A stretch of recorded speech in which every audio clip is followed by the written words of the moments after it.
In the previous video, we have talked about the preparation of producing membrane switches. Now, there are some main steps of manufacturing. 6th, silkscreen printing. This is the core. It requires a variety of different inks, such as conductive silver paste, panel ink, insulating oil, etc. Conductive silver paste. It connects the circuit and button, which is why membrane switch can conduct electricity. Panel ink. The graphic overlay is printed with pattern and texts. This ink is usually printed on the reverse side to prevent the pattern from being quickly worn out due to long-term use. Sometimes, matte oil helps to make the panel feel non-slip.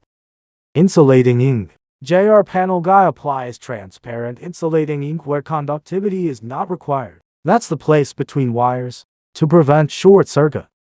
7th, clean screen. After printing, you need to recycle the ink and clean screen in time. Otherwise, the next print won't be clear. 8th, embossing. Die pressing can increase hand feel. When you press button, the convex points will deform, giving people a sense of pressing. 9th, die cutting or laser cutting. Generally, small batches of products are cut by laser. It quickly makes the shape and circuit tail. Large batches of products require customized die cutting.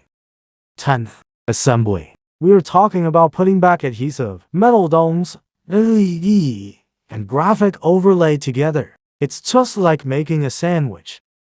JRPanel has rich experience in customization and production of membrane switches and graphic overlays. Welcome to contact us and place an order.